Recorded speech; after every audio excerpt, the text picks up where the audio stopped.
The Institute for Faith and Freedom at Grove City College presents Liberty Mail with the Student Fellows of Faith and Freedom. Welcome back to Liberty Mail for a very special episode with Aaron Jenks. And Grace Riley. And we are here, not in the underground studio, but in the National Harbor, right outside our nation's capital in Washington, D.C., and we are here for CPAC Convention 2023.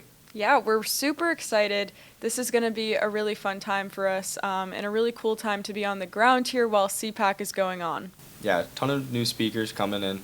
I know today and coming up tomorrow this weekend, we have Senator Ted Cruz, Senator John Kennedy, former Secretary of State Mike Pompeo, and then looking forward, we even have future presidential candidates. We have Nikki Haley coming up, Tulsi Gabbard maybe throwing her hat in the ring, but coming into CPAC. And then even former President Donald Trump is coming to cap off the weekend.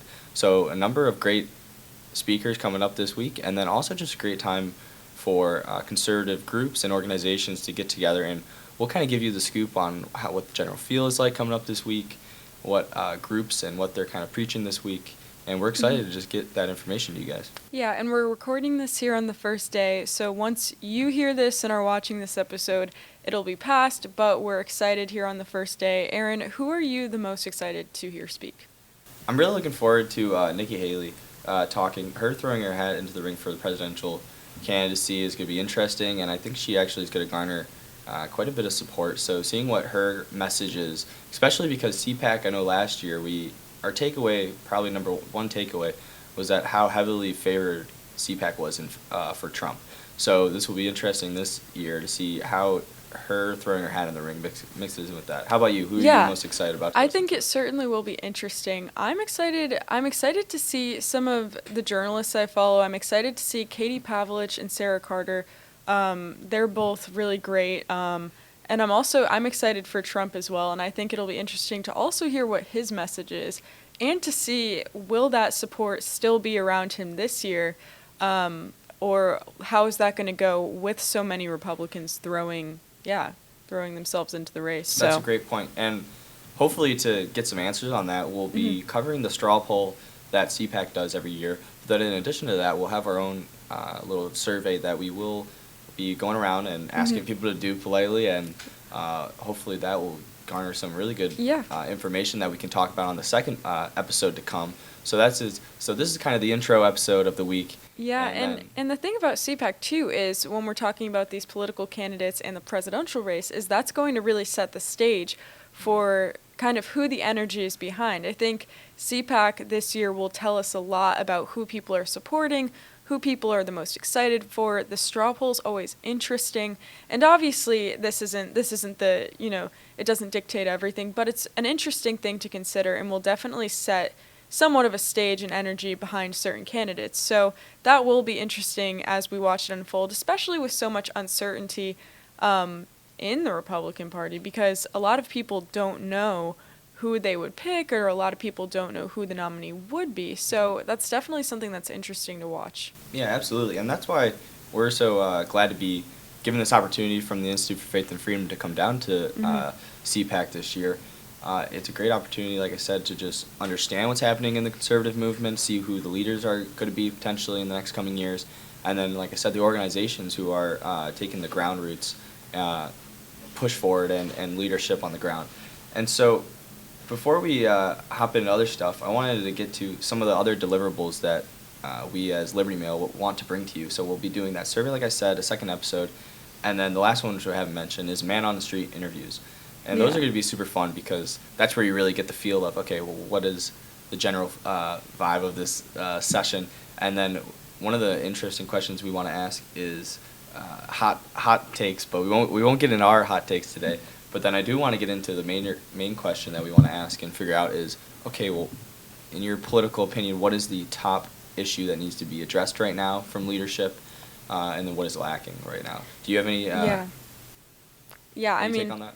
I would say I think that question is going to be a really interesting one to ask attendees here to kind of see what their focus is on and what they care about. Personally, I think that's a huge question. Even though we came up with it, I think It's a big question that's hard to put one answer to, because on one level, if you start kind of at the roots of it, I think looking at the education system, that's a serious issue where young kids are, being indoctrinated, and there's a lot going on in the schools that is not good. So that then flows up to the other much bigger problems and on a generational level. So I think that is a problem. I think obviously where we stand on the world stage is really important, and there's a lot of globalist efforts going on. That's really important. There's a lot to talk about with the economy and things going on. Obviously, there's a lot to talk about too, like in the news right now. There's everything going on with the environmental problems. There's a lot to talk about there.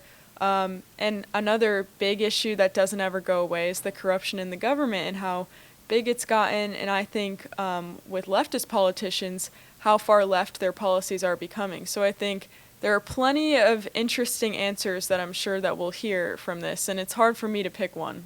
Yeah, I mean, it is hard to put the nail on the head, Yeah. but like you said, there's going to be a wide variety of answers given. Already, I feel like we're going to see more of, at least from last year, CPAC, we're going to see more of that mainstream, maybe even cable news reaction to, okay, well, I think people are going to be talking about the war in Ukraine quite a bit, and funding on the world stage, like you were saying. Yeah, and And then- strength on a world stage, and what we're seeing with that, and even the strength and weakness of our military, because our military has not been getting stronger in a lot of ways. There have been a lot of problems with recruitment and otherwise, so there's a lot to discuss there, even with our strength on the world stage. Yeah, Senator John Kennedy actually had a tweet or something put out along the lines of peace through strength. And so we'll see if he touches on that topic again. And then also, I think, going with the kind of main narrative, education is popular for CPAC attendees, and I think they'll hit it hard.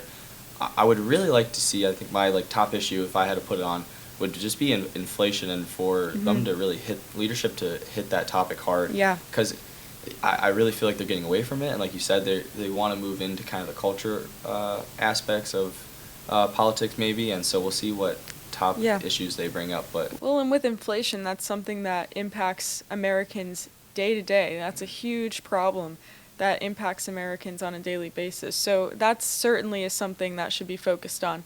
And even the cultural issues as well.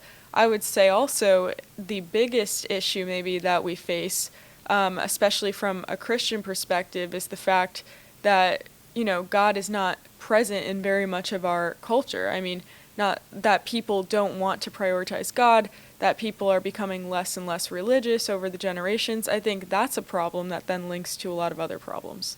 yeah, and we've definitely hit on that theme throughout the podcast on other episodes.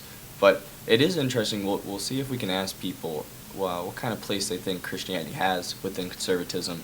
I know we did that last year a little bit, and you get a wide variety, and quite often, even within the conservative movement, you get a lot of people saying, no, well, we don't need Christianity to inform conservatism, but here at the Institute for Faith and Freedom and Grove City, we know it is Inherently does. inherently valuable to how we play within politics and how we view our ethics within politics. Yeah, absolutely. Yeah, so just looking over all of that, there'll be a lot of really interesting things. So we will be asking attendees, again, those questions and kind of talking through some of those things. So be on the lookout for videos on that. And also just for CPAC as a whole, why do you think it's so important? My thought is very much so that it's important, and the reason that we should be here is because with everything going on especially, it's the time for us to come and to stand for the values that have made America so great. And, uniting behind that is so important. So I really hope that out of this, there hopefully is some more unity within conservatives pushing forward to unite behind those values and really create change for our nation. Because right now, the leadership we have right now obviously is a problem. There have been a lot of problems in our country these past few years. So there's a lot of things I think that need to be changed and fixed, and we need leaders that are going to prioritize the American citizens and who are going to put America first and create policies that will help our country and not hurt it. Mm-hmm. Yeah, it's definitely evident from what we're seeing. But then I really think that CPAC acts as a great medium as a medium of accountability throughout politics. And I mean that in the sense of, well, like, even if you think of political parties and how they act as kind of a medium of exchange between voters and politicians, I think CPAC gives that to where, okay, as a voter and as a citizen, you can really voice your opinion. And the leaders are all here, they're all gathered up.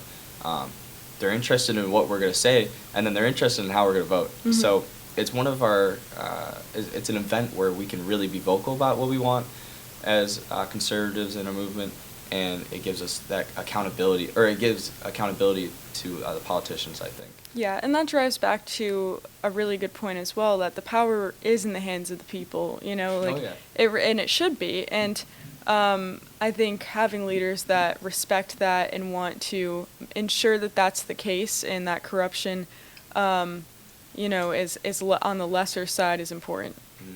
So we'll see where our kind of predictions and our feel for the week will head out in the second episode coming up.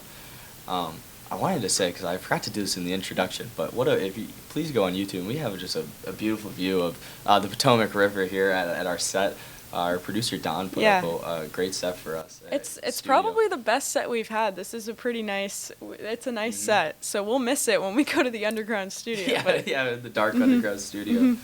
But thanks for tuning in today, and like I said, we'll see what our feel is like and what our predictions look like. Yeah, so be on the lookout for the next few videos that we'll have coming out, as well as more episodes as always. We'll have another episode covering the remainder of CPAC and kind of more of an analysis following it, so be on the lookout for that. We're really excited to enjoy this event and are thankful for the Institute's support in doing so. So thank you for supporting us and for listening, and please like, subscribe, and come back soon.